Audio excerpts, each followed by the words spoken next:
আর ওই যে শাহ ইসমাইল শহীদের নাম বললাম, উনি 25,000 হাদিসের হাফেজ। উনি ওই যুগে বই লিখেছেন তাকবিয়াতুল ঈমান, তাওহীদের উপর। সেই কালে বসে, যখন মদিনা বিশ্ববিদ্যালয় ছিল না, দারুল উলুম দেওবন্দ ছিল না, আর কোনো বড় স্বীকৃত প্রতিষ্ঠান ছিল না, তখন তিনি এই উপমহাদেশে বসে তাওহীদের উপর শিরক এবং বিদআতের বিরুদ্ধে এত শক্ত এবং এত কঠোর লিখনী লিখেছেন, যা আজ পড়লে অবাক হতে হয়। আপনি যদি মনে করেন যে আজ মদিনা থেকে পড়ে এসে আমরা কোরআন এবং সহিহ হাদিসের দাওয়াত দিচ্ছি, তাহলে তাদের খেদমতকে অপমান করা হবে। যখন মদিনা বিশ্ববিদ্যালয়ের জন্মই হয়নি, 200 বছর আগের কথা বলছে, তখন তারা সঠিক আকীদা এবং আমলের দাওয়াত দিয়েছেন। ওই বই আপনি বাংলাতেও পাবেন, তাকবিয়াতুল ঈমান, আরবিতে অনুবাদ হয়েছে রিসালাতুত তাওহীদ নামে।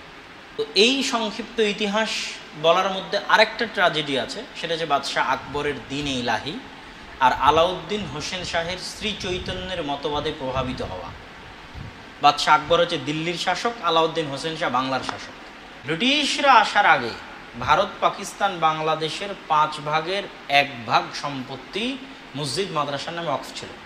কোনো রাজা বাদশাহ ওয়াকফ করেছে, সাধারণ মানুষ ওয়াকফ করেছে, বিভিন্ন মসজিদ মাদ্রাসার নামে টোটাল এই ভূখণ্ডের 5 ভাগের 1 ভাগ সম্পত্তি ওয়াকফ ছিল, যেটা ব্রিটিশরা যখন ক্ষমতা দখল করে তখন লাখেরাত সম্পত্তি বাজেয়াপ্তকরণ, এই আইনের মাধ্যমে সকল সম্পত্তিকে বাজেয়াপ্ত করে জমিদারদের মধ্যে বন্টন করে দেওয়া হয়। ফলত আর কোনো মসজিদ মাদ্রাসার সম্পত্তি 200 বছরের বেশি নয়। মানে তারপরে মুসলমানেরা নতুন করে যেগুলো ওয়াকফ করেছে সেগুলো এখন আছে। তার আগের যে, আমরা তো এই দেশে 800 বছর থেকে বাস করছি, তো 800 বছরের পুরাতন মসজিদের জন্য জমি আর মাদ্রাসার জন্য জমি নাই কেন? ওগুলো সব ব্রিটিশরা লাখেরাত সম্পত্তি বাজেয়াপ্তকরণের মাধ্যমে বাজেয়াপ্ত করে জমিদারদের দিয়ে দিয়েছে। ফলে যা সম্পত্তি এখন মসজিদ মাদ্রাসার, সেগুলো 150-200, সর্বোচ্চ, সর্বনিম্ন 50, 60, 30, 40, 10-20। তো এই জন্য তখন মুসলমানদের জমি জায়গা এবং শিক্ষা দীক্ষা ছিল না, এটা বললে ভুল হবে। বরং ভালো শিক্ষা দীক্ষা এবং ভালো মসজিদ মাদ্রাসা ছিল, এটাই ধারণা করতে হবে। ইতিহাস এটারই প্রমাণ বহন করে। তো এই সংক্ষিপ্ত ইতিহাস বলার মধ্যে আরেকটা ট্র্যাজেডি আছে, সেটা যে বাদশাহ আকবরের দ্বীন-এ ইলাহি আর আলাউদ্দিন হোসেন শাহের শ্রী চৈতন্যের মতবাদে প্রভাবিত হওয়া। বাদশাহ আকবর হচ্ছে দিল্লির শাসক, আলাউদ্দিন হোসেন শাহ বাংলার শাসক।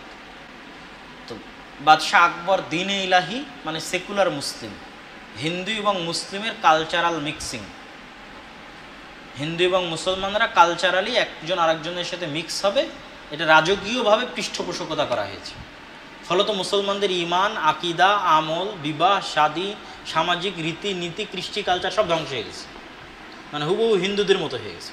কেন? রাজনৈতিক পৃষ্ঠপোষকতা পেয়েছে একটা দীর্ঘকালব্যাপী বাদশাহ আকবরের আমলে, যে হিন্দু মুসলিম কালচারাল মিক্সিং হতে হবে, সেকুলার মুসলিম।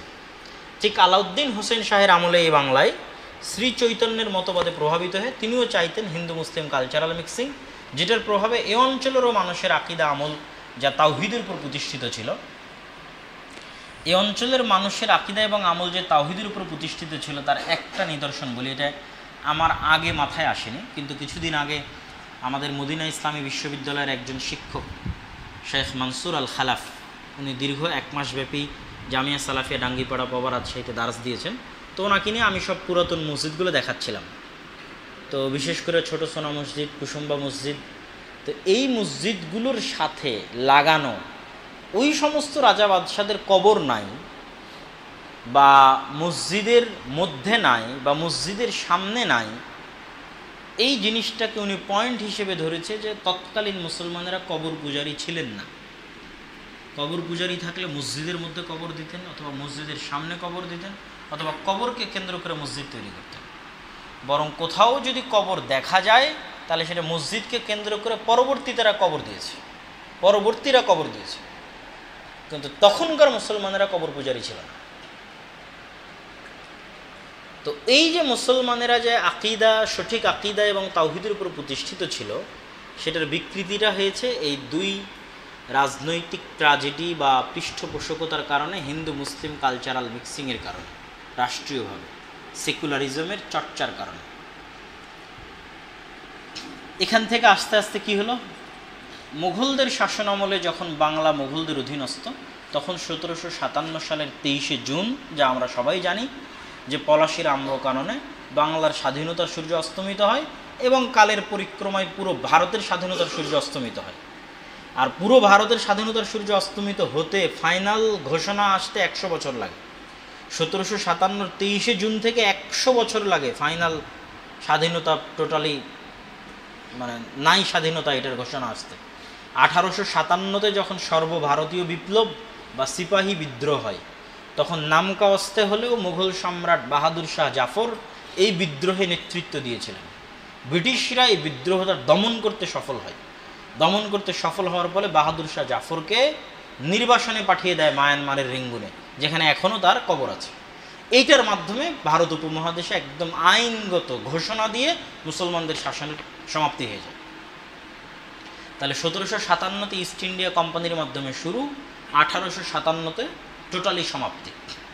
তবে 1757 পর থেকেই মুসলমানদের মধ্যে ব্রিটিশদের বিরুদ্ধে জিহাদের চেতনা কাজ করে। ওই যে শাহ ওলিউল্লাহ মুহাদ্দিস দেহলভির নাম বললাম, যিনি হুজ্জাতুল বালিগা লিখেছেন, তার একজন ছেলের নাম হচ্ছে শাহ আব্দুল আজিজ মুহাদ্দিস দেহলভি। তো আব্দুল আজিজ মুহাদ্দিস দেহলভি রাহিমাহুল্লাহর একটা বই আছে বুস্তানুল মুহাদ্দিসিন, বাংলায় অনুবাদ হয়েছে, মুহাদ্দিসদের বাগান। তো আব্দুল আজিজ মুহাদ্দিস দেহলভি রাহিমাহুল্লাহ প্রথম এই ভারতকে দারুল কুফর বলে ঘোষণা দেন, যে ব্রিটিশদের অধীনস্থ এই ভারত মুসলমানদের রাষ্ট্র নয়, এটা আর মুসলিম রাষ্ট্র নয়, এটা কাফের রাষ্ট্র। অতএব এটার বিরুদ্ধে জেহাদ করা ফরজ অথবা জায়েজ। তার এই ফতোয়ার উপর ভিত্তি করে শাহ ইসমাইল শহীদ রাহিমাহুল্লাহ এবং সৈয়দ আহমদ ব্রেলভি রাহিমাহুল্লাহ তারা তখন ব্রিটিশদের বিরুদ্ধে জেহাদের আন্দোলন শুরু করে এবং তাদের পরবর্তীতে আরও বিভিন্ন জায়গায় আপনার তিতুমিরের লালকেল্লা বলেন, হাজি শরীয়তুল্লাহর ফরাইজি আন্দোলন বলেন, সৈয়দ মাওলানা এনায়েত আলী এবং মাওলানা বেলায়েত আলী, পাটনার সাদিকপুরি পরিবার, তাদের আন্দোলনের কথা বলেন। বিভিন্ন জায়গায় ভিন্ন ভিন্ন আঙ্গিকে ব্রিটিশদের বিরুদ্ধে মুসলমানেরা তাদের সংগ্রাম অব্যাহত রেখেছে। আর ওই যে শাহ ইসমাইল শহীদের নাম বললাম, উনি 25,000 হাদিসের হাফেজ। উনি ওই যুগে বই লিখেছেন তাকবিয়াতুল ঈমান, তাওহীদের উপর। সেই কালে বসে যখন মদিনা বিশ্ববিদ্যালয় ছিল না, দারুল উলুম দেওবন্দ ছিল না, আর কোনো বড় স্বীকৃত প্রতিষ্ঠান ছিল না, তখন তিনি এই উপমহাদেশে বসে তাওহীদের উপর শিরক এবং বিদআতের বিরুদ্ধে এত শক্ত এবং এত কঠোর লিখনী লিখেছেন যা আজ পড়লে অবাক হতে হয়। আপনি যদি মনে করেন যে আজ মদিনা থেকে পড়ে এসে আমরা কোরআন এবং সহিহ হাদিসের দাওয়াত দিচ্ছি, তাহলে তাদের খেদমতকে অপমান করা হবে। যখন মদিনা বিশ্ববিদ্যালয়ের জন্মই হয়নি, 200 বছর আগের কথা বলছি, তখন তারা সঠিক আকীদা এবং আমলের দাওয়াত দিয়েছেন। ওই বই আপনি বাংলাতেও পাবেন, তাকবিয়াতুল ঈমান, আরবিতে অনুবাদ হয়েছে রিসালাতুত তাওহীদ নামে। আমার জানা মতে এখনও হয়তো তাওহীদের উপর এবং শিরকের বিরুদ্ধে বিদআতের বিরুদ্ধে এত শক্ত বই ভারত উপমহাদেশের আলেম ওলামা এখনও হয়তো লিখতে পারেনি, যেটা শাহ ইসমাইল শহীদ রাহিমাহুল্লাহ 200 বছর আগে লিখেছেন তাকবিয়াতুল ঈমান নামে। উনি দুইভাবে কাজ করেছেন। উনি দেখেছেন মুসলমানেরা যেইভাবে হিন্দুদের সাথে মিশে গেছে, যেইভাবে কালচারাল মিক্সিং হয়েছে, কুসংস্কার ঢুকে গেছে, এই মুসলমানদের দিয়ে কোনোদিন বিজয় সম্ভব নয়।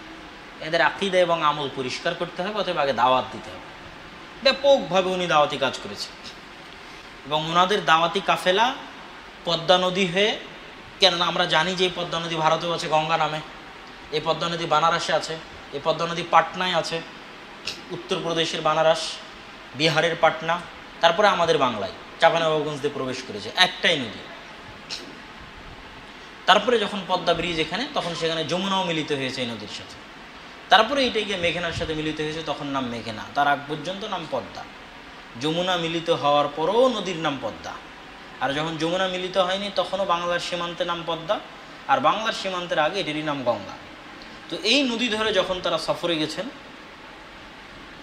তখন মুর্শিদাবাদ, মালদা, রাজশাহী, চাঁপাইনবাবগঞ্জ এই অঞ্চলগুলোতেও তারা থেমেছিলেন, দাওয়াতি কাজ করেছিলেন।